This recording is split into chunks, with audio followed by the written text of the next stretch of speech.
Welcome everybody, podcast 235. It's just me and Timmy tonight. Yeah. We don't have Dexter to rein us in when we get off track. Yeah, Dexter's on doggy duty right now. He's taking obedience classes, so how people grow up. Is the dog under obedience class or is it Dexter? Dexter? Yeah. I tell you what, that dog did not like any other dog. He was scared. He was hiding out in the corner. So yeah, hopefully it's better tonight, but he definitely he's in charge at the house instead of Dexter, that's for sure. The guy has like the guy has like 60 toys. It's crazy. He just has one after another. So it's just, I don't know. He deserves the best. Yeah, apparently so. Yeah, we're all chopped liver, right? So, but yeah, so he won't be here for the next couple weeks, at least 6 weeks, I think it is, or something like that. So, yeah, just me and Carrie. I think that's better, anyways, for the rest of us. Better for who? Me, my ego, right? Yeah. Oh man. So a little bit of banter. We can talk about some 5PL stuff. Yeah. We obviously have the one division left to finish up their games in the Cargill. Sorry, not in the Sports division. Cargill is finished, so the playoff picture is set. I don't think any games matter right now going into the final week, but relegation matters. So there's some teams still playing to get out of that. Yeah, and we kind of have the playoff picture here. Obviously, we don't want to shy away from, I think there's still a battle for 6th spot on the short side. So the payout is still happening on that side. But we got the Lumberjacks versus the Bombers. Lumberjacks making back-to-back playoff seasons. That's got to be big for them, you got to think, right?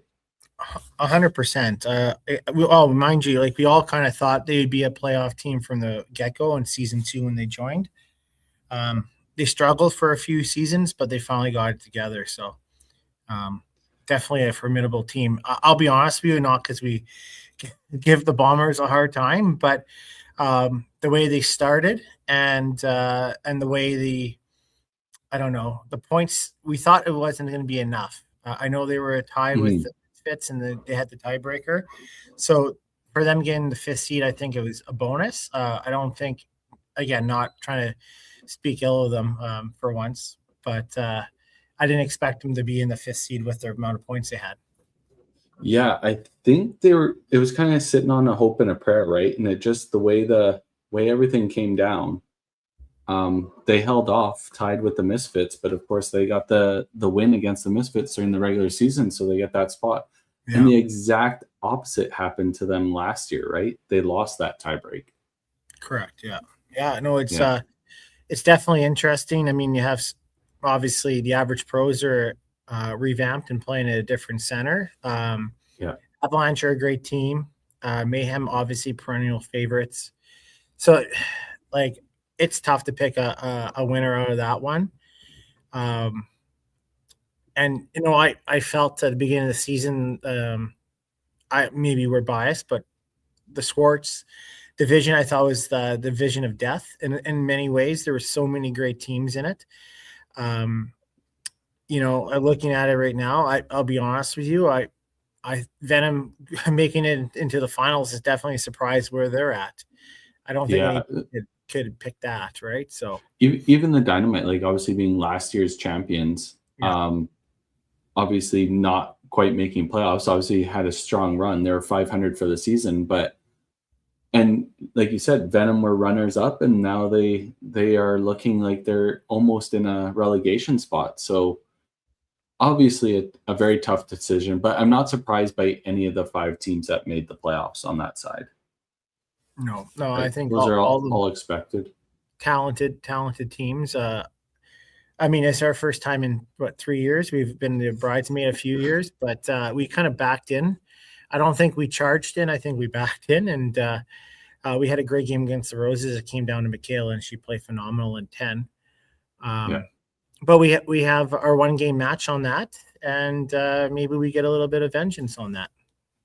Yeah, let's hope so. So people don't know how this works, the first round is what we call the wild card game. So it's the 4 and 5 seed play 1-game match. Then they move on to play the number 1 seed, which obviously is the Avalanche and Next Gen in their respective divisions. And that's going to be a 2-game match. And then the 3-4 seeds play, or sorry, the 2-3 seeds play against each other in their respective divisions as well. Average Pros versus Mayhem, Rock and Rollers versus Kingpins, and that's a 2-game match as well. So then they move on to their semifinals, or their semifinals, and then it's 3-game matches all the way to the end. So it's gonna be exciting for sure. And again, like anybody out there knows, it's not for a little bit of money; it's for a lot of money, right? You think about one game is worth like $1,000, and people don't realize that. So. Yeah, first place takes home almost 17 grand. So it's obviously that's split across a whole roster, but it's not playing for small beans. When you lose a match, it stings. Yeah, absolutely. Yeah, and again, like we're looking at things down there. Like if we're looking at relegation, like obviously, I don't want to. I'm surprised. Like Trash Pandas are there. They're a much better team. Eclipse. Again, Venom can get themselves out of there. Pinsanity can get themselves out of there. Caribou play this weekend. Carnage play. So honestly, all 4 teams on the shorts there has an opportunity to either possibly bump up for 6 and get a little bit of cash, or they have a chance to get down on the bottom. So it'd be interesting on that end. Yeah, exactly. And once again, the relegation is the bottom 2 teams from each division. They go into a relegation round. They play each other in a round robin, and top 2 get to stay in the league, and bottom 2 have to go play into the expansion tournament to get back in. And there's like 9, 10, 11 teams waiting to play to get in. So it's going to be a crazy expansion event. Yeah, and we're not growing the rosters anymore. Like we're not making 15 teams. So. No, 26 teams. That's all we got. We're not going any bigger. That's all we got. Yeah, that's more than enough. Yeah, Palmer. Everyone did throw big against Trash Pandas this year. They were the highest in the Cargill division for average against. So they were in rough. Yeah. That happens. That happened to them last year too. It's just certain teams, I guess, they're comfortable playing against, and not saying that's an easier route for them. It's just they feel comfortable, whatever that is. Maybe it's Curtis Deering's enduring smile that everybody loves and just feels comfortable with. Who knows? Absolutely. But yeah, I feel bad for the Trash Pandas. They've been in every year. Not as Trash Pandas. They've been Bridge City Bandits. They've been Medicine Hat Mad Hatters. Like it's been crazy. 100% clickbait. Callan. 100% click. We'll kick him in the nuts when we see him in a few days here. So green gold. Yeah. Awesome. Well, I know we got people waiting in the background, but did you want to give a little shout out to our live stream next Wednesday at Sherwood Bowl? Yeah, we're excited. It's something that Dexter really wanted to do. The tournament itself, the format of it. So we decided we're going to do the top 32 averages. Now we have about 5 or 6 that can't play. So we're replacing them as we need to. But yeah, it's a grudge match, 32 bracket. So you have the 32, 16s, 8s, 4s, and obviously the finals. We're only doing a minimal amount of entry, a minimal amount of lineage taken, but I think it's going to be exciting. We're live streaming it. So top seed after each round gets to pick whoever they want, and it goes down kind of by average. So it worked out well that Dexter's not playing, or Schultz, so I have the first pick. I'm going through a lot of scenarios in my head because I think I'm very I don't want to create bad juju, and I've always been like that, but it's tough. It's tough not picking Ashton because I'm pretty much his daddy, right? But it'll be fun. I think a lot of us all know each other well, so there could be a little banter and trash talk. And of course, we all have our 5PL teams, and we all have our frames of shame people that we give a hard time to. So I don't know. It's going to be good for the viewers, and we're happy and very proud to have Piping Universe to do that.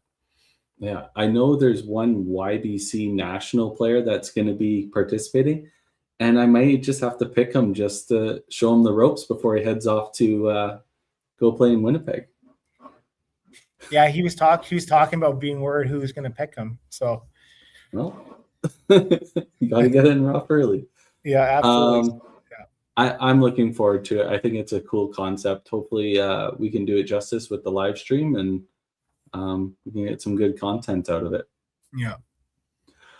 With that all being said, the reason everybody's here is to listen to the future of our sport and listen to how their week went at YC Nationals. We'll bring them in here really quick with them and their coaches.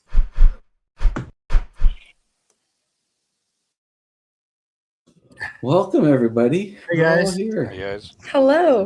Hi. Obviously, a few of you have been on podcasts before, if it's our iteration or the ladies podcast, and some of you haven't. So welcome if you haven't. But this is where we get into the nitty gritty. How did YC Nationals go for you all? Obviously, if people don't know, you are gold medalists. You did walk away with a championship at Bonnie Doon. How do we all feel about that? I think, sorry, I just cut someone off. I think we all kind of we had one goal in mind on our little team meeting right before flying out, and that was, take it frame by frame and win gold, and I think we did that plan pretty well. Yeah, I would say so. Walking away with the gold is what your goal was, and when you accomplish that, it's got to feel good. Obviously, a pat on the back for yourselves, but everybody congratulating you, and I'm sure that the phones were blowing up from the text messages from home, and all the spectators are there with you. What did you guys think? Obviously, you didn't qualify number one overall, so you had to go into the championship round in a deficit due to the point system. I think you guys started with 10 points, and Newfoundland started with 12, so you're already starting at a 2-point deficit. What was the coach's mindset, and how did you portray that to the kids going into the championship day? Well, last year I was out in Calgary with half the team, so where we were the first place going into the championship day. So we saw what can happen regardless of where you are in the point structure going into that final day. But going in this year, we just told them, let's go through our game. Let's go through and get every point we can. We're not going to worry about the deficit. We didn't even really have that thought in our mind. We were just there to go and play and leave it all in the lanes. So, and they did exactly that. So I myself couldn't be prouder of these kids. They battled all day long and never gave up, and it was never say die. So they did everything they possibly could, not even knowing or thinking about that deficit in their heads. So it was just go get everything we can. Yeah, I couldn't agree with Jen more. It was a little bit of a sweet revenge, I think, Raven, for what happened this year when you guys had an 11-point lead last year.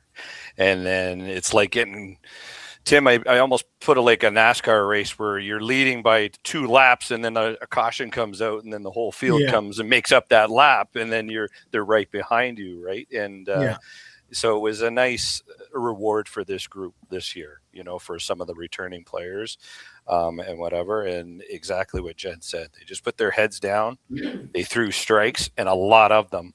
This group was pretty talented. And I couldn't be more proud and more impressed of what their performance was on the lane. So throw strikes and we'll tell you when to stop. And they were awesome. So.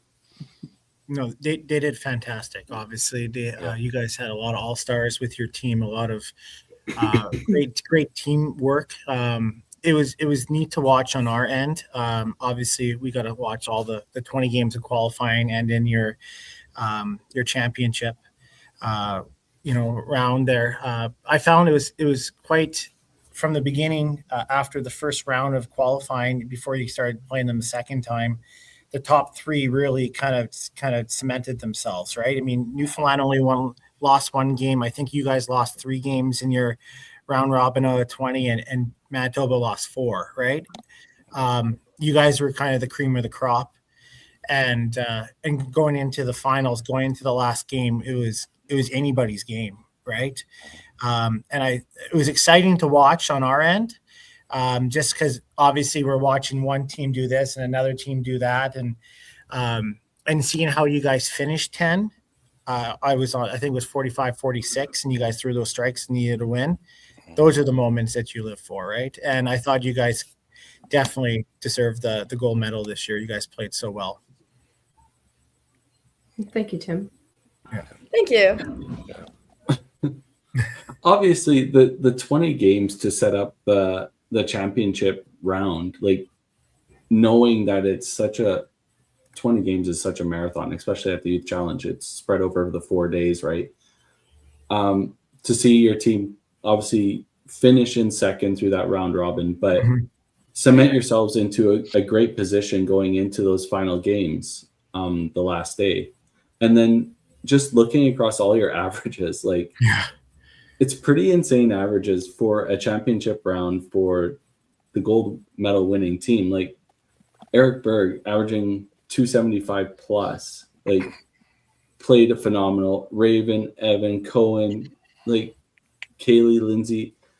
It's staggering to see. And like I'm sure a lot of you here at Bonnie Doon, all the people give the asterisks due to the 17 inches and the fairly high scoring, but everybody has the same advantage when you're all playing at the same house, right? So not only do you have to average that high, you have to average higher than what the other team is doing because they get the same pinfall, right? Yeah. I know speaking with Evan said there was no difference. He didn't know the like you didn't see the difference in the high scoring there, right, Evan? Yeah, let's look at Paradise last year and Bonnie Doon this year and see where were the scoring differences were. Obviously, if you're throwing a good ball, you're not going to notice much of a difference. But it was manifesting across the whole field, not just your team. All the teams were playing phenomenally well. There's some crazy averages, which is awesome to see because it makes for exciting video, and people watching from home were all talking about it in the comments and some of the posts we had afterwards just about how well things went and how well you guys were playing. So once again, congrats to you guys. What was it like in the pit on Championship Sunday when you know that, like Tim said, 3 teams kind of separated themselves early and were kind of running away with it, making it a 3-horse race? I'll go. Basically, I think we kind of just came into the day, take it game by game, match by match, honestly. At that point, when it's so tight, there's nothing you can do except just focus, one match at a time and walk into your game, which I think we did that pretty well. Yeah.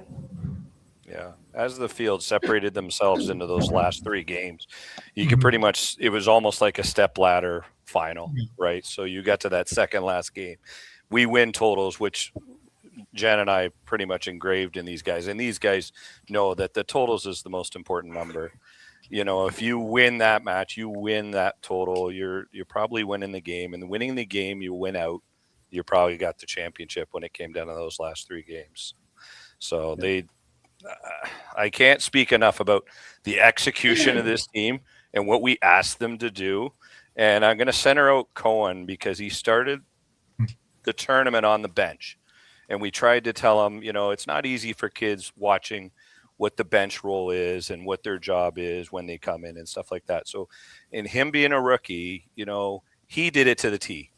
He did what we asked. He sat himself on the bench. I said, you be ready to come in. And when he came in, I can't remember how many, I think he came back and won 2 of your matches, Cohen. And then he finally got a start. He throws 3.5. I said, that's one way you're not coming out and you're going to sit on the bench again.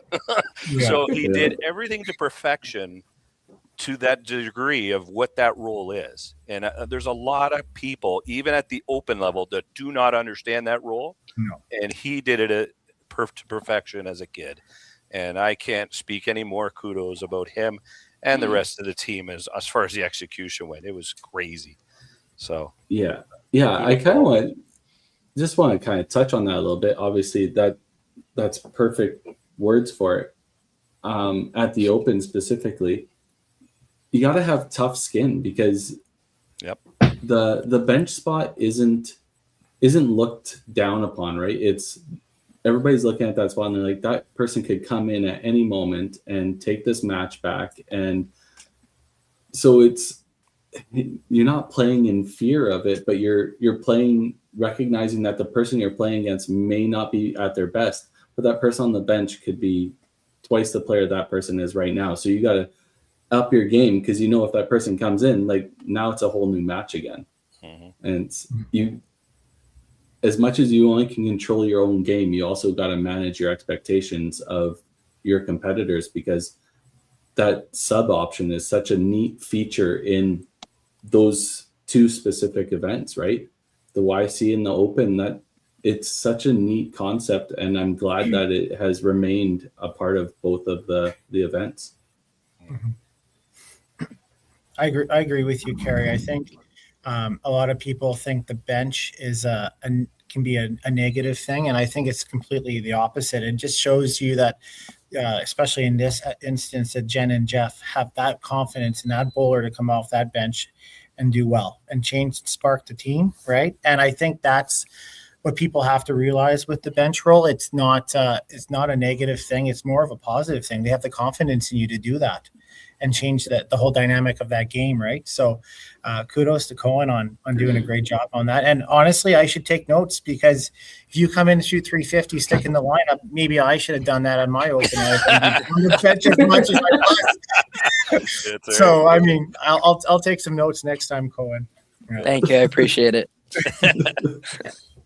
But no, even as from the bench spot, like before we even flew out with the team, we told them that bench spot is a sign of respect on our team. It's not, you're on the bench because you're not doing well. No, it's a sign of respect. We know we have the faith in you to do it, and we know that you can come in and do it. So Jeff and I both set the team up with that expectation before we even, flew out to you guys to meet you, everyone else. So we always told them it's a sign of respect, and it's a spot where we put trust in. It's not anything out there.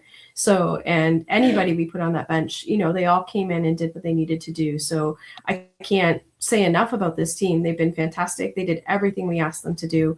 And especially coming off that bench, we didn't have any fears going into it when we had them on the bench of what was going to happen when they came in. So kudos to them. And especially Cohen to set the tone for the tournament, to show everybody what it's like to come off the bench and shoot 170 off your first game off the bench as a rookie, never being in a pull situation before. And he came in and really got that job done for us. So again, Cohen, great job, and kudos to you. I can't tell you enough, kid. So super proud. Wow, thanks. I really appreciate that. Thank you. Obviously, we want to hear everybody talk. Evan, we know you're the quiet guy. Anchoring a team, even at YC, that you've done obviously a few times now. That's got to feel good when you're anchoring that team and then you come home with the top prize, right? That's got to fill you with a little bit of joy. I know that anchor spot can feel heavy at times. But you are one of those people that I've only known you for a short time. I've even competed against you at tournaments.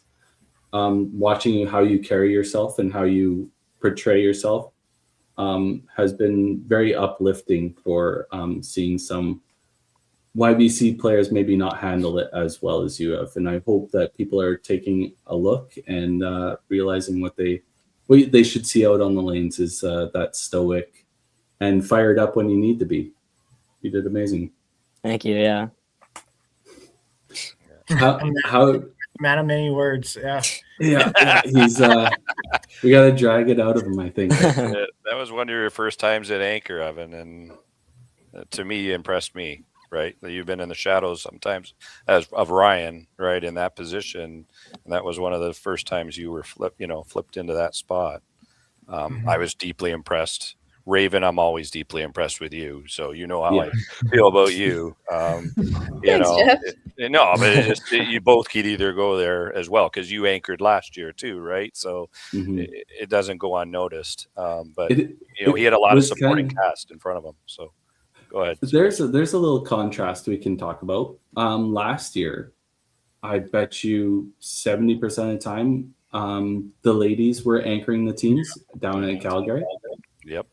This year there was a little bit of flip. There was still some anchoring by the female players, but Raven having that role last year and obviously doing super well at it, but then being moved this year into a different role and still excelling and playing unreal. And obviously our comments were filled with it, by the way. Lots of fans across Canada of you. How did you take that role? And then how did you turn that into a positive and obviously keep the team rolling and averaging so well for the whole tournament? I think definitely Evan is a phenomenal anchor bowler, and honestly, if I wasn't in that spot, I'm so glad Evan was because he's fantastic. And taking kind of the role in second above the guys was every shot I threw, I just wanted to send that energy down right into Cohen and then feed through there. So I think went pretty well. But yeah, definitely. Would you average 271? Something like me? that. Yeah, out of the two hole, that's pretty. That's deadly when you got 2 and 3 going like that. Oh my gosh, it's crazy. You can steal some totals early that way. Hurl big time. Yeah. Yeah, Sorry, no, Raven, awesome. And I played the 2 hole was kind of my spot back in 2024, so I've kind of had some experience in matches in there as well. So yeah, I mean, I think being there and sending my energy through really helped, and I love playing that spot, to be honest. So either one. It's good when you can have confidence in obviously any role that you're put in. Obviously, Evan, I think you have tons of confidence in anchor, but I think you could have that anywhere. Raven, obviously, you showed it. There's no doubt in their mind. And I'm looking forward to Cohen. Cohen, how old are you? 15. So many more years in the roles. And obviously, you filled the role of the bench situation early and then obviously cemented yourself in that lineup. But I look forward to watching you play more often, man. That was awesome. Yeah, I look forward to it too. I just have to say, just to reiterate, the especially with the 4 of you, 3 of you, and Eric was another one. The poise, I felt like the event was never too big for you, or the time when you needed to throw a strike was never too big. And I think that obviously goes down to whether it's your coaching and your grassroots and the coaches we have here with Jen and Jeff. They definitely led you guys in the right path with that. You see a lot of the kids, obviously in the youth challenge, that might not be comfortable in certain aspects and certain spots in the game, and certain times where you have to throw that strike and bear down, or maybe the pressure's getting to them a little bit. And I felt like especially majority of your team or all your team was very good that way. Like I said, it's nice seeing also on a side note, so many strong women out there. I mean, we kind of highlighted it last year. Raven, you're going to be the next, I think, big talent out in Ontario, and whether you want to hear it or not, or put that pressure on you.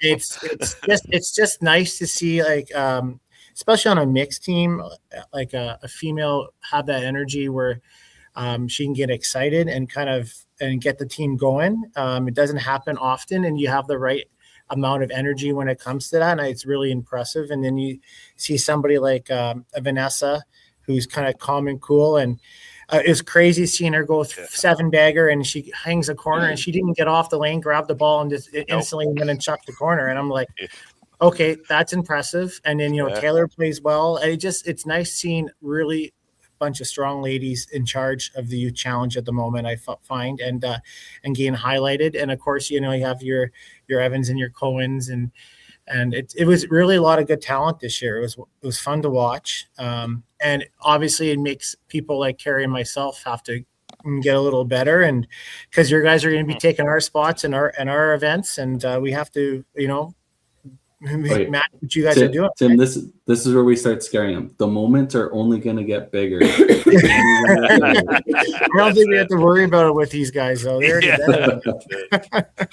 Tim, I think you and Curry and Five Pin Universe and the tour and everything have to take a little bit of credit with their fingerprints that you're putting on these kids, because that's where they're getting their pressure experience even further. Playing against you guys, it's a different level, right? And they're taking that to a different level.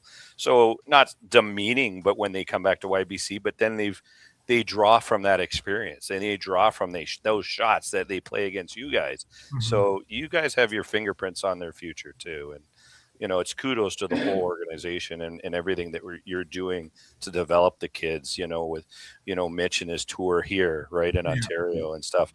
That prepares these guys for these shots and these situations. And then it becomes almost, it's boring, but it can become second nature to them. And it's like, oh my God, like they're throwing shots like it's nothing. And it's unreal to see. As a coach, I'm so super impressed. And it's like, oh my God, you'll take that on any team. I think that's a large part of just putting themselves in those situations, right? Like the opportunities are more so there now, right? Like you have, like you said, the tours, you have 5PL, you have all these other things going on, and a lot of it's being live streamed now. So not only do you have, I'm not sure like if any of you are aware when you were on live stream, but you have the team rooting you on, weighing on you, but you also have people watching at home, and they're watching because they're probably texting you, they're probably letting you know, oh, you're going to be on live stream next, I'm going to be watching. So you have that added weight already too. So it's building layers of experience in them already, and then they have more opportunities, and that's what we're here for. That's what we're trying to promote. We're trying to promote the sport, and obviously helping develop future 5-pin bowling for way past where they're headed, right? I just do want to spotlight before we kind of wrap this all up. Vanessa and Logan obviously winning the scholarships. Logan averaging 284, Vanessa averaging 273, like just monsters. And I think this is their last year's as well, so that kind of puts a cap on their YBC or their youth challenge careers. So kudos to them. I think they both actually have a year left. They're actually younger than me. I know Logan does. I don't know. Yeah, Vanessa's younger than me too. Yeah. No, Vanessa. Yeah. Yeah. Yeah. They. Kudos to them. They are phenomenal. Yeah, oh my gosh. Impressive. It's unreal. Yeah. Shot after shot. If you're out there, watching this, you guys better go start practicing, because these people are taking our stuff away. Another thing, we've kind of got beaten the youth challenge over the head a little bit here, but you guys are obviously, a couple of you are headed to YBC Nationals in a couple weeks here for Winnipeg. Raven, you're going as a single. Evan, you're going as a double. Yep. Best of luck. The houses you guys are going to are great houses. You're going to love them. The scoring may not be Bonnie Doon, besides maybe Dakota, but like Polo, I hear good, Evan. You'll like Dakota. Polo's bouncing around too, I hear too. So yeah, I'm definitely super excited to head out to Winnipeg. I'm looking forward to it. Yeah, Vanessa, a year left. Yikes. I think she's got a year or two. Don't quote me. Yeah, she says she has a year, so we're good. I guess also, while we're at it, I do want to spotlight. I know there's a bunch of new records in there. Obviously, you guys have a new record for the high single of a 15-24, and then you guys also had a high team 17 games, a 21-375. And like if you go on the C5, they're all broken between you and Newfoundland. A bunch of new records there, and even with the teams, individuals, Evan and Vanessa broke, and Logan broke a whole bunch of new other ones there too. So it was fantastic that way. Newfoundland played well. Like I said, Manitoba played exceptional as well. It was just kind of a 3-team horse race and you guys came out to the top. Have to say as well, this is the second year we ran it or did it, was the Sportsmanship Award. I don't know if there's ever been, like, both times there was, I know, Jen, you were there, like both times there was tears in people's eyes and people were bawling. And I think you guys did it well once again. Carter from Nova Scotia, New Brunswick won it. And again, it gets voted on by you, the coaches. So I think you guys definitely picked the right one this year, all in all. And I think it's a fantastic award for those kids out there. So I think it's a fantastic add to the tournament. It adds another layer to the whole tournament, right? The whole tournament, as well as competition, it's also to meet new friends and, get people that opportunity that they never really could get at nationals. So to have that added award is just extra special to make that memories for these kids and these athletes. So thank you for adding that award. It's so much fun to vote for. And it's been a joy to watch, Garrett win it or Grayson win it the first year, and then this year. It's just been wonderful to watch the emotion, and they realize that people, do take notice of, hey, good job once in a while from someone else. So thank you guys for adding that as well to add the layer of competition. I absolutely agree. I have to say that I'll give all the credit to PEI. They're the ones who came up with the idea. So Val and Alan and those guys, I think that was fantastic. There was a lot of, like I said, a lot of ugly crying I see from the front. So I mean, it obviously it hit well right in the field. So it was fantastic that way. So yeah, that was pretty cool. Anything you guys want to talk about before we let you go? Once again, I just want to congratulate you guys. It was all well deserved. The future looks bright, and I can't wait to see you guys out on the lanes a lot more. Thank you for having us. Thank you so to much. all the provinces. It was a great tournament this year. Every province really brought it, and it was a great competition. Every game, we didn't know what was going to happen. It came down to 7, 8, 9, 10, almost every game for us. So thank you for the competition across Canada. It's been a pleasure, and it was a lot of fun. So thank you guys again. So.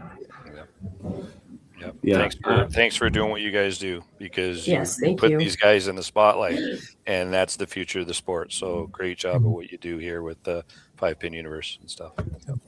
Appreciate it. thank you, Carrie. Thank you guys so much. Maybe while we're quickly finish this up, maybe tell them approximately how many views you had at sometimes approximately that you remember. Oh God, It was crazy. Yeah, most of the time it was like between 250 to 300 were watching like live the whole time. But then on the championship, it got up to 560. I think people were watching the last couple matches. So, and that's just live, right? That's just people tuning in, knowing that this tournament is happening right now.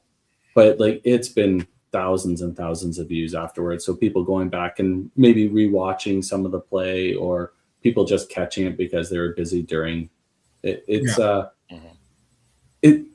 It's growing traction, so that's always the positive, right? If it was stagnant or declining, obviously that would be an issue, but we see growth on our side of things in 5-Pin Universe. It may not be exponential growth, but it is definitely growth.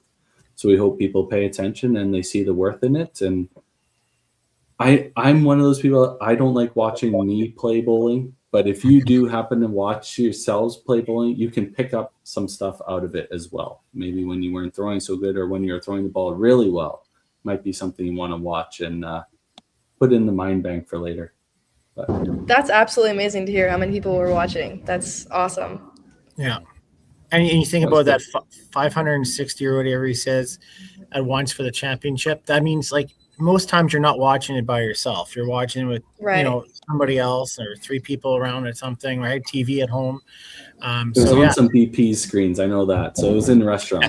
So. Yeah, it was at the Elementary. Yeah. Great. At one of our Masters events here in Ontario at Streetsville, they had it up on the TV, so everyone's like watching all the way down. It was very Yeah. cool.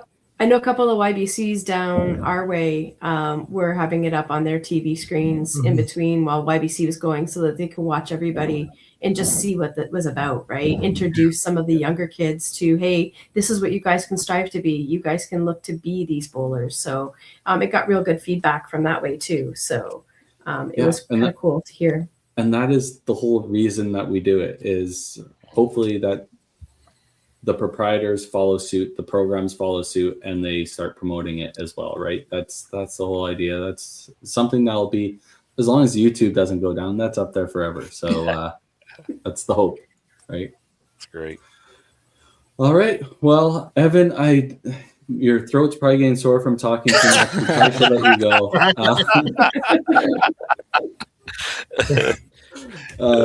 Once again, great talking to you guys. Enjoy the rest of your evening. I know it's late out there. But yeah, we'll see you out on the lanes, and good luck at YBC Nationals for those that are going. And the rest of you, we'll see you on the lane soon. Thank you so much. Really appreciate having us. Thanks for having us, Good luck, guys. Evan. Good luck, Raven. Yeah. Thank you. Thank you. Thanks, guys. Oh, Bye. see ya. Cool.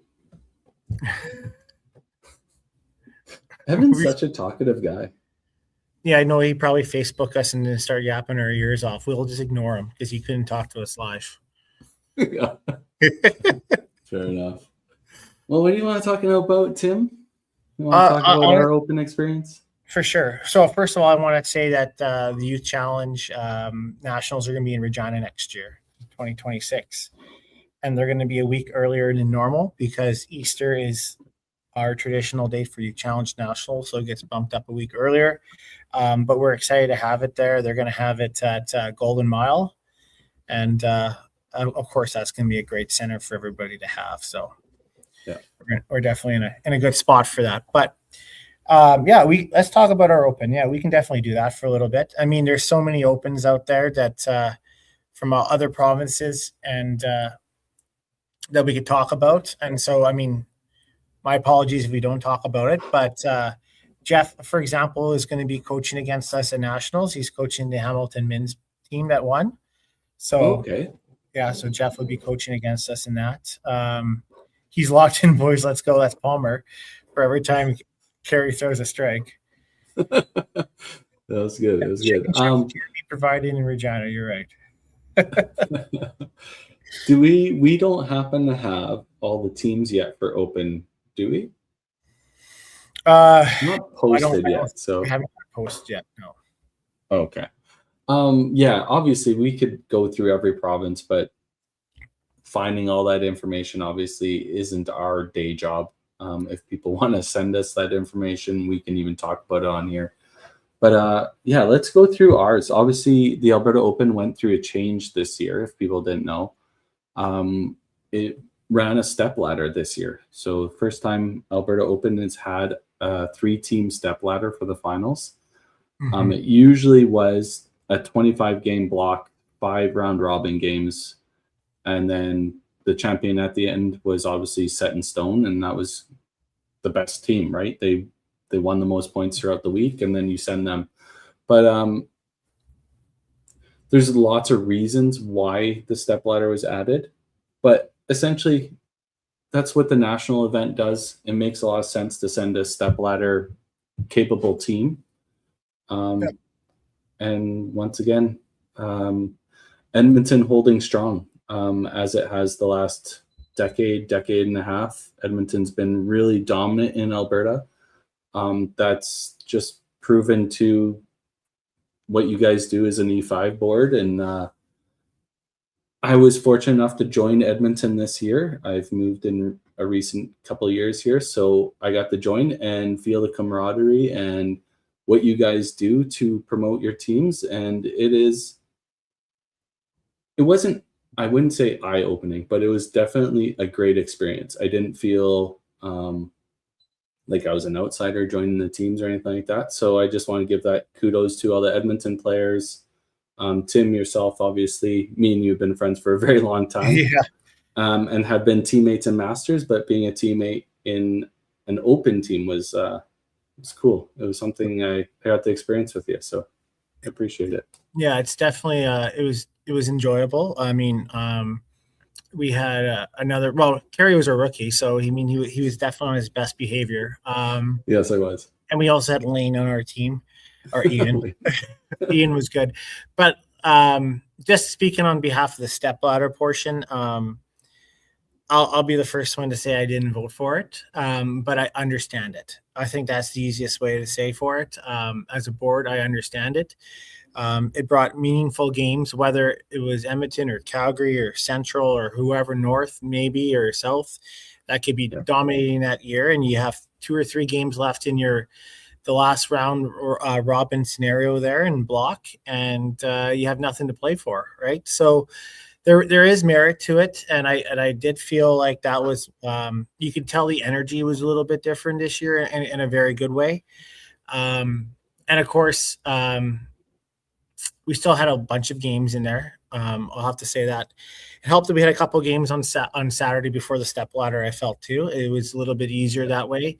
But every zone got represented in some capacity, whether it was a mixed or men's or a ladies team that went and represented them. So the place was hopping. I will say that the place was packed.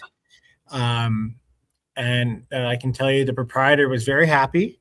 Not because of, I mean, he was happy to see because he voted for it. Shelby did. And Shelby was a big component of it changing, and it was for a positive thing. It wasn't a negative. And the place was packed. There was a lot of emotion, a lot of energy in that place. And I'll be the first one to say that I didn't realize how much it meant to some people in ways where, like, you saw somebody come in third and they're emotional about it, losing the second to the 3-2-3 match. And I understood it at a national level. I didn't understand it on a provincial level as a bowler, and I kind of understand it now. So it was great, that aspect. Like I said, like, the energy was insane. Red Deer Heritage Lanes ran fantastic all weekend. Have to say that we were way ahead of schedule, which never happens. We had plenty of time on our hands, and it was well done that way. Obviously, I had to give kudos to the wifey, Cindy, for doing a great job out there, an amazing job as a committee. We did a Family Feud night, which was kind of fun, and they all had a little bit of a blast. But on the lanes wise, scoring a Heritage was unbelievable, right? I mean, and let's talk about Wyatt. Wyatt shoots a 450, and I think that video was played over and over and over. There's so many views on it, and the kid won $23,000. Right? That's insane. The last perfect game was 1991, and that was Derwin Noble at Border Bowl and Lloyd. And before that, it was Colin Keir in 1990 and Paradise Lanes. And otherwise, it never been thrown in our open provincials, right? And for a kid to throw a perfect game in that magnitude, and the place was crazy. Like, it was awesome. And you see him fall in the lanes after, and couldn't happen to a better kid. He is a really good kid, and that amount of money is life-changing for him, right? So it was all really good feels on the weekend when it comes to that, right? And you can tell everybody was so happy for him. Nobody was upset about it. Everybody was super happy for him, right? Through singles, we were talking about it. There was a few of us. You could just tell, like, the way the pins were falling, the way things were going, that there was me, Brett, and might have been Mark Miller. We were talking about it at one point. We guessed that there was going to be a perfect game thrown that week. It was just the pins were falling the right ways. There wasn't any weird. There was some blow throughs, but there wasn't any, like, weird kicks where you wouldn't get the strike if you needed it. Obviously, Parker might disagree with that in his stepladder match, but when you threw it in the pocket, it was generally 90% always going to be a strike. It just, the odds were good that somebody was throwing a perfect game that week if you're hitting the pocket, and it clearly showed. There was how many 400s? There was like 6 400s and a 450. Yeah, let me see. I brought it up here. Let's look at that. Yeah, there's You had so many good games. you had a Wyatt, you had Michaela's 420, you had Chris Herman's first ever 400, 413, Shelby 412 during singles, Brett Mapstone 410, and Derek Lewicki 405. Yeah. Yeah, so 5+ Wyatt's perfect game. Yeah. Unbelievable. Yeah. There's something like 20, 24 350 pluses or something like that. I'll have to find that stat again, but it was crazy. Yeah, and I mean we had to talk about it. Like there were so many like watching it. I like, obviously I spent some time on the bench too, right? But I got to watch a lot, and I felt like in that setting, people aren't losing games; they're winning games. Does that make sense? Where I saw a lot of people throw the strike they needed and to win instead of somebody faltering and losing. And that's what I like about that kind of stuff. The weekend, I don't never like to see somebody, he missed and ripped a 3-pin to lose. It was everybody throwing strikes to win. Like Michaela winning a couple matches. I remember that intent. She played phenomenal. Obviously our rookie of the year for the ladies. I have to say, like Tara Seitz throwing 4 or 5 in a row to finish in that 2-3 match to beat Calgary. Those are the moments in your career that you'll always remember. And those are the ones you'll cherish. There's a lot of good bowling like that. Obviously, like you look at the all-stars that we had there. First of all, like Julie and Brett play phenomenal for singles. So we had to give them their shout out. I mean, the top 3 on both sides were fantastic. Yeah, for ladies, you had Julie, Katie, and Jenna. And the men's was Brett, Carey, and Mark Miller, right? All 3 of you guys played fantastic that weekend for the singles. And it wasn't like it was it was low scoring either, right? And then you look at just on our team itself. I mean, we have to be we can talk about that a little bit, but you had 3 guys, well, I would say 4 after your first day, all average over 280. Right? I mean, Dexter's 280, you're 266, but after your first day, you would probably be up there. Tyler and Brett were phenomenal. At one point, Brett's averaging over 300, and Tyler, I think, did average over 300. And it wasn't just our team; it was other ones out there. I was super impressed with. Honestly, I have to say, I was super impressed with Rob Clark. I thought Robbie was just absolutely dynamic in that leader role and won. And if you all know Rob doesn't say 2 words, and he was loud and he was vocal and he was great. He was super loud, and he led that team. He got them all fired up. I tell you, that was for sure. And he played well there. There were so many good things. And I know we talked about Trash Pandas getting beat up, and I will say, the men's team for Calgary, if you look at it, Calgary had the second best pinfall. They just had absolutely an atrocious amount of like pins against them, right? So you have to be a little bit lucky sometimes with that aspect. The North guys were great again. And if you look at like the mixed team, I thought the mix was probably the closest it's been in a long time. Obviously the Edmonton and Calgary were 1-2, but I thought that Central mixed team was very good at points. They were definitely really super solid at that. And I know when it came to the ladies, obviously Edmonton and Calgary were 1 and 2 there, but South ladies, I think South ladies, if there's a 1A in the province, they're 1B. They're super close. I think those 6 ladies are so good together. And I was probably the best showing for North ladies in a long time. Yep. I thought so. Like all in all, I thought the event went really well.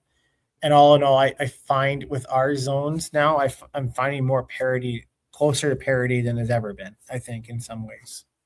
Yeah, I would agree with that. I think, especially in the men's division, I think it's really even. South kind of had a little bad showing there this year, but there's so many good players in the South. I think that shores up here probably in the next couple of years. But like the parity across the men's division, I think, is really good. The mixed division is getting really close.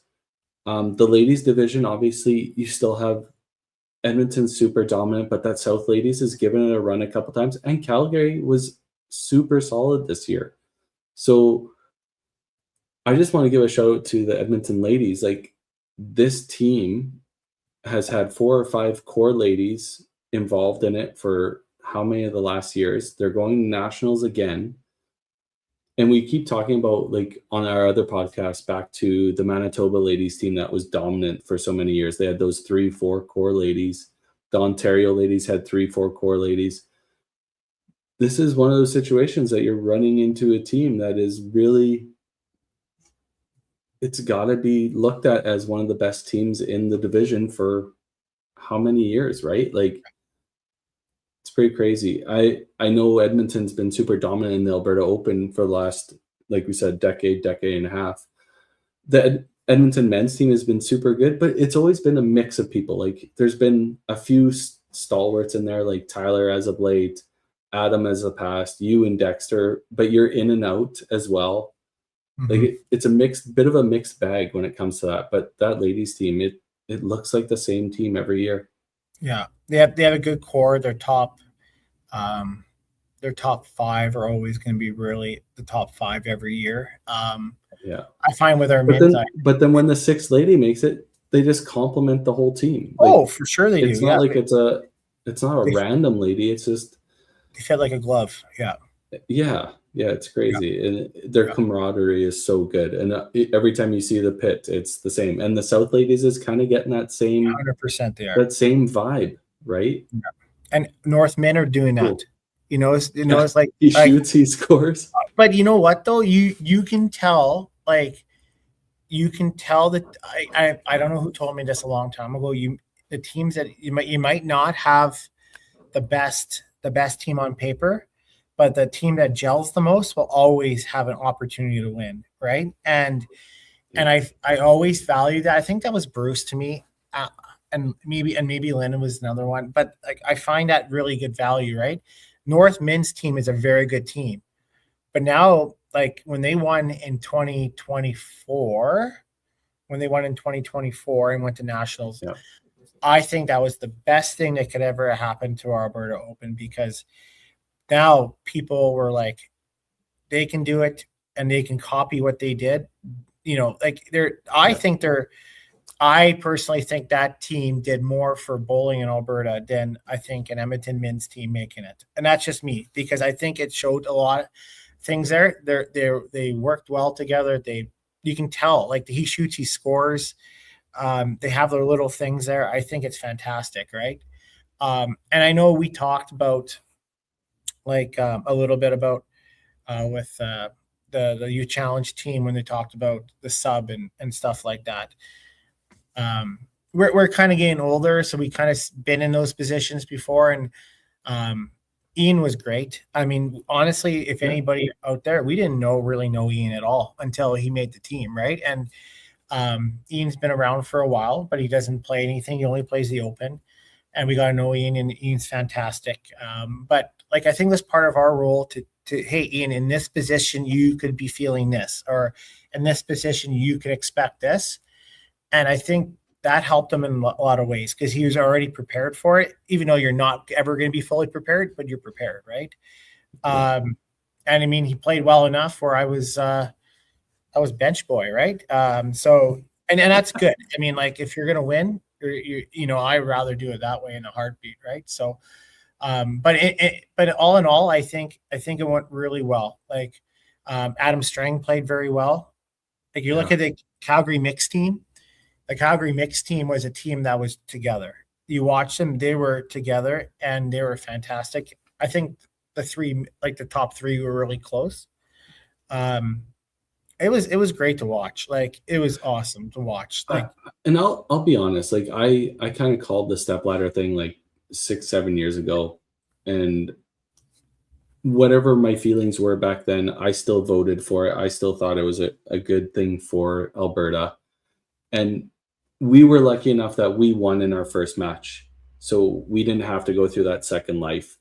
The Edmonton ladies and the Edmonton mix had to go through it again, and we were all standing in the crowd cheering the teams on. But like you said, the atmosphere was unreal. I've never had that besides at a national. Yeah. So to say that that doesn't benefit our province is wild. Like, it's such a good thing, even though, like, if it would have turned around and, like, say the top team would have lost, yeah, it would have sucked. But the atmosphere alone and those teams that proved to be the best all week ended up winning, and they're going on. But just the people involved after the fact and watching it and being a part of it, I thought it was amazing. I think it adds something. I felt there was no letdown at the banquet. Does that make sense? Like, as in, like, each team that participated had a little bit of, I felt they weren't, how do I say it? Like, there was a little bit more energy, even if they didn't make it. I felt there was pride. They had pride. They felt they accomplished something. I felt like there was something more to it than, okay, I guess we got to go to the banquet, eat, and just watch the awards, right? I felt like there was something more, like there was pride in your zone, right? And I haven't seen that in a while.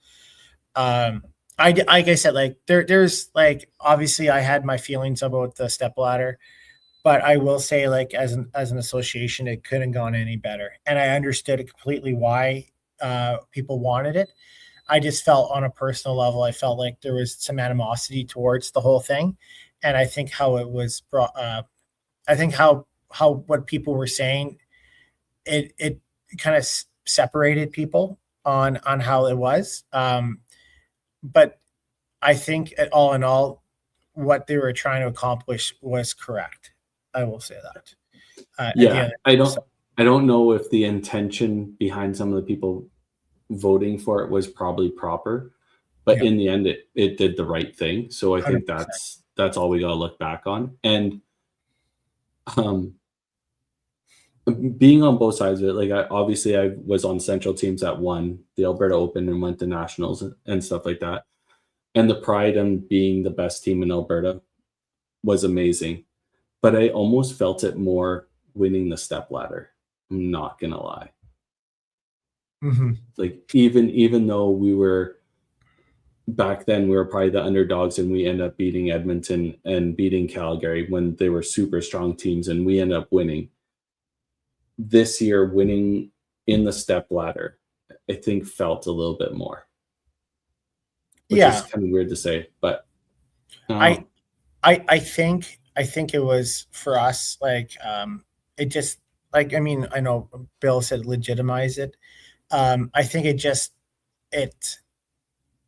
don't know. I don't know how to say it properly. It just meant more, I think, right? I think because the win is now, like, the win is now or never, right? It's, you have to win now. Where you do the round robin, you could win with 4 games to go, and it just doesn't carry the same. I think is probably where it is. It's the immediate, oh, now you're national champion, like, and everybody recognizes that at the same time. Yeah. Where before it's like, oh, they already won. Well, we still got 3 games to play. That seems weird. Right? I mean, we've done that where there's a lot of times, or not a lot of times, but there's been times where the last game doesn't matter and how we handle that, right? And then you're looking at it, it's like, okay, who's going to have a chance for All-Star? Okay, we'll start that. Or who do we not want to mess up?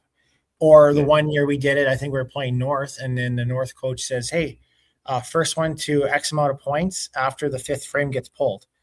So you're pulling the top 2 players playing for a beer for the banquet, and that's not the event, right? So, like when Tim ducks you in the final game so he can get an All-Star medal.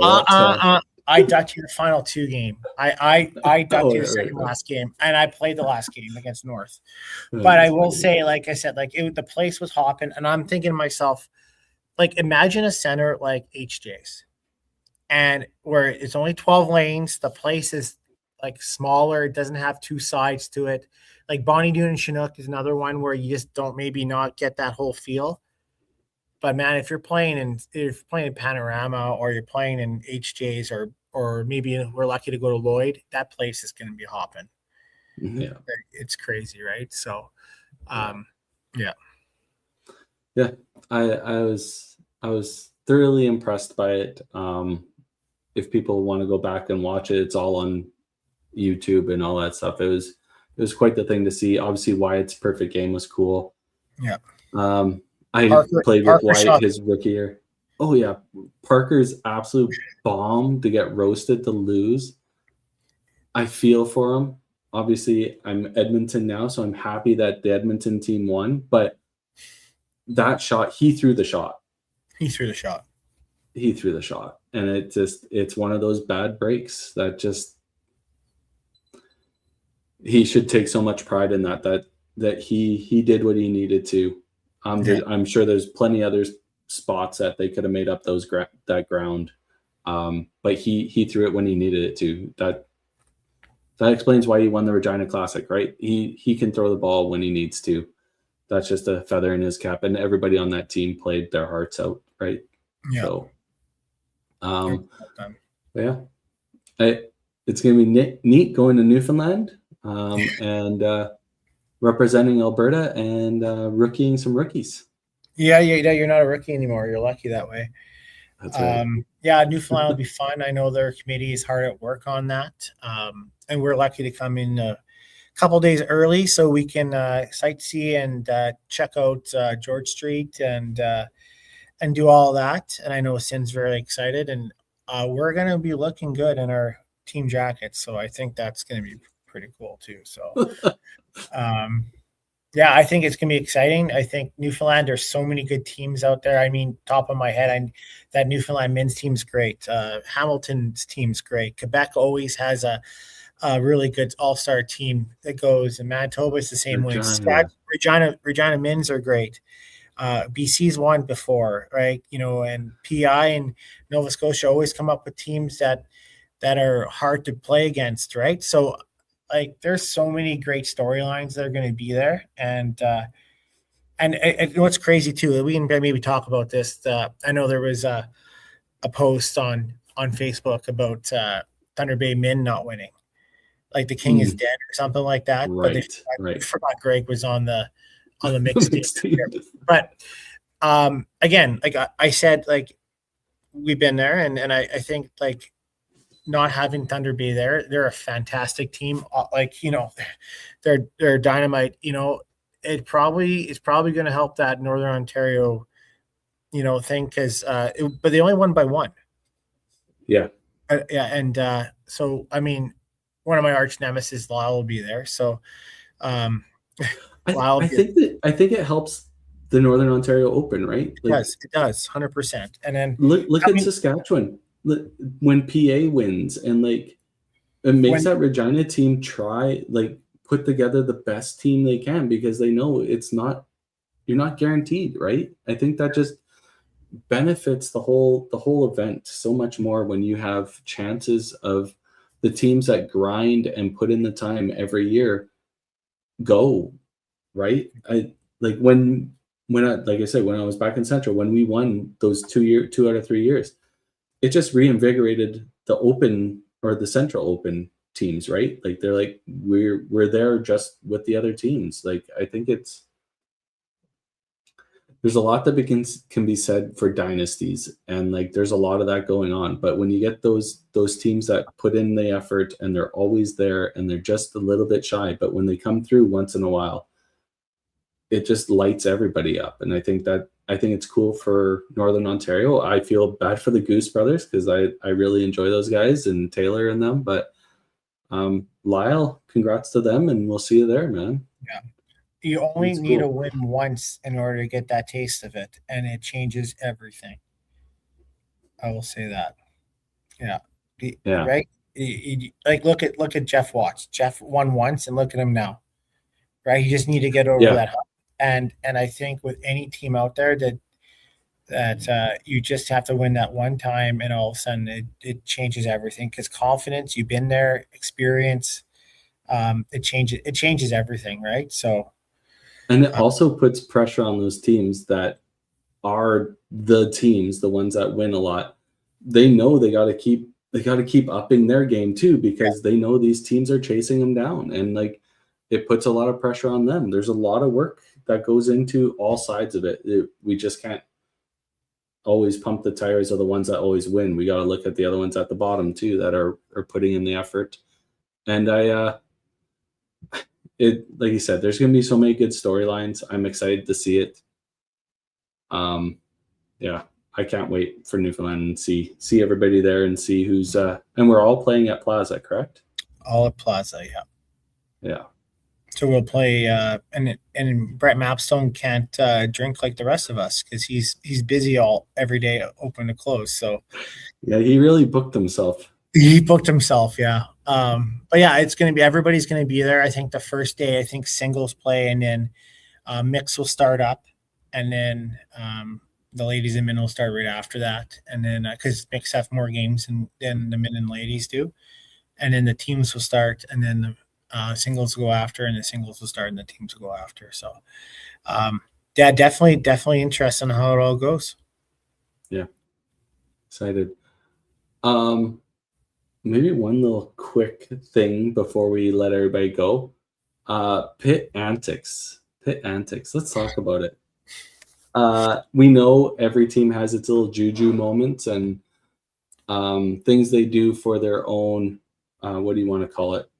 Not their sanity, but their good luck, bad luck, keep to themselves and for their own teams. And people notice it, like stuff like that. But I played a role in the step ladder, and I want to see what people think of it.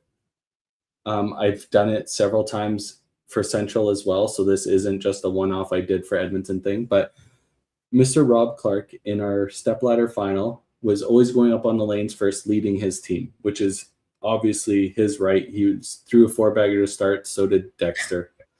And I decided to try and help Dexter get up on the lane first because, let's be fair, you want to get up on the lane and put the pressure on the other team. Rob went up the first 4 times and threw the strike every time.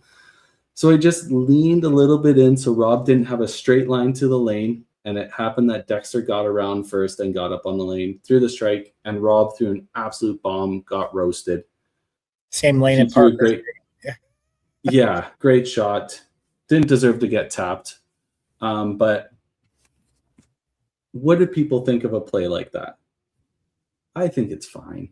Didn't happen with you guys in Regina with Mitch? Mitch jumped the ball return to get up on the lane first.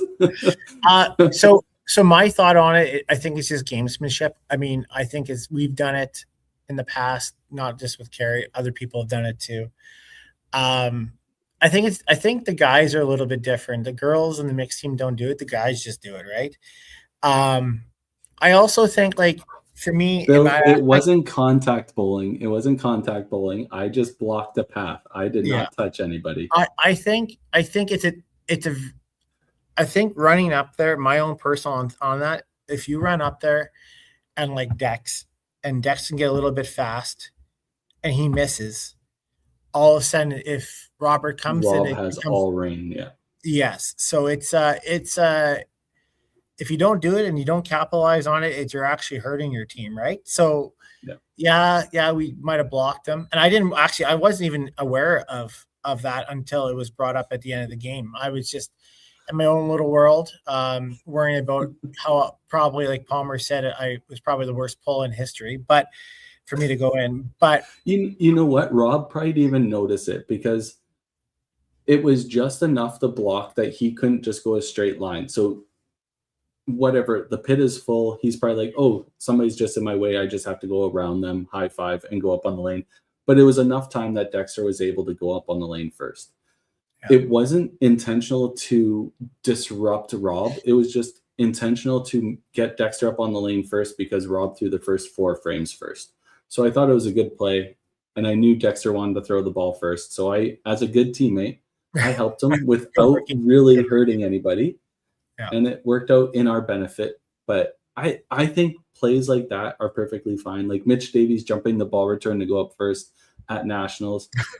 Do what you got to do. Like there's no rule, right? No, but if you do, you better capitalize on it. That's what I'm saying, right? You look like a fool if you don't. 100%, right? Because if he did it and Rob threw another strike, I was like, well, fuck, we're stupid. Right. So we look like idiots. He would look like idiots, right? So yeah, there is that. Yeah. And I know, like Sin, we're not going to talk about our superstitions. There's a lot. We won't. Do you know what? Bring those up. I don't know if ladies and mixed team do it. Maybe the men on the mixed do. But I know they do. we all have our superstitions. And you know what? As bad as superstition is, it's so stupid that we actually think it works, but it makes no bearing at all to the results. So No. it's so stupid, but it's funny though. So yeah, if any of you guys have your own superstitions, maybe let us know in the post down below. But we all have our own for sure. Yeah. All right, Timmy. I think it was a great show. It was. I think Who needs we can decks? end it off there. Yeah. Yeah. Who needs decks? There wasn't much dead space, but we talked a lot. Yeah. Yeah. So this weekend we have the last 5 PL. Next Wednesday there won't be a podcast, but there will be a live stream tournament, the grudge match. And then playoffs start for 5 PL, and they'll be coming in fast and furious. There'll be some on weeknights, there'll be some on weekdays. Lots coming at you guys. Hopefully we can get all the 5 PL playoffs in and then get relegation done and then into expansion and get ready for season 6. But best of luck to everybody that's in playoffs, and hope to see everybody at nationals if we don't see you on podcast later. You betcha. Amazing. Thanks, guys. Have a great night, Tim.